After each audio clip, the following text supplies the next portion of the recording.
Welcome to the Starting Line, a look at select bills introduced during the 90th legislative session. Freedom of the press has been the law of the land since the Bill of Rights was ratified in 1791.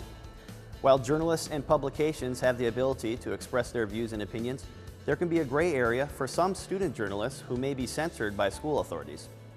This week on the Starting Line, we learned about a bill that aims to protect speech and press rights of student journalists in 7th through 12th grades and post-secondary institutions. Representative Cheryl Joachim sponsors House File 1501. We caught up with the DFLer from Hopkins to learn more about her bill. The bill was brought to me by two journalism teachers, one in Hopkins, one in St. Louis Park.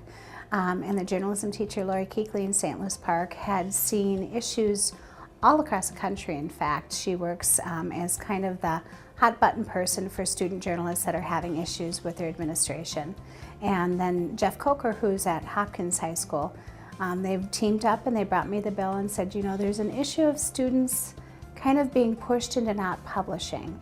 And not because what they're doing isn't meeting journalistic standards, but because it may make the administration look bad, the story.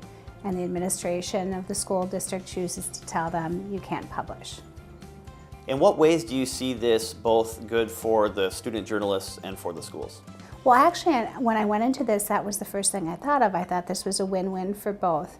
My bill requires that students are being taught journalistic standards, which is very important. I think, especially in the world media today, we need kids turning into professionals that know what they're doing, that have high standards.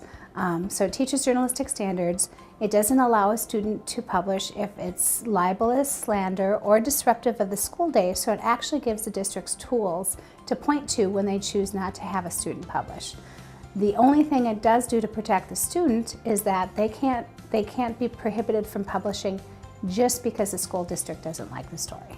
This legislation would protect student expression. Do you think that there is no protection now? I worry that the protection isn't there for all students. I worry that there's some districts where it might be more heavy-handed. And really what I want is that good civic engagement that comes with students when they participate in journalism, participate in yearbook, participate in newspaper, and they're engaged with their community around them.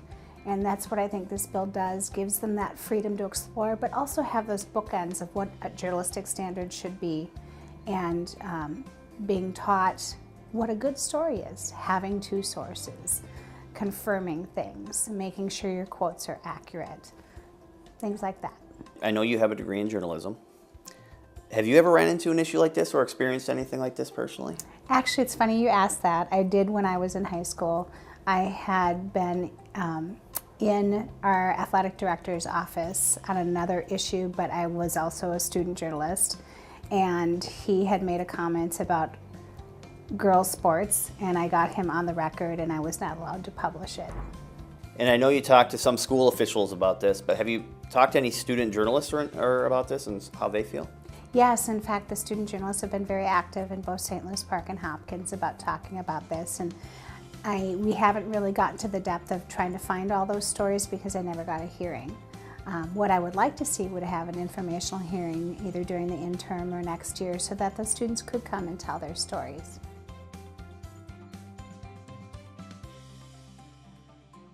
Representative Joachim's bill has been referred to the House Education Innovation Policy Committee, where it has yet to receive a hearing.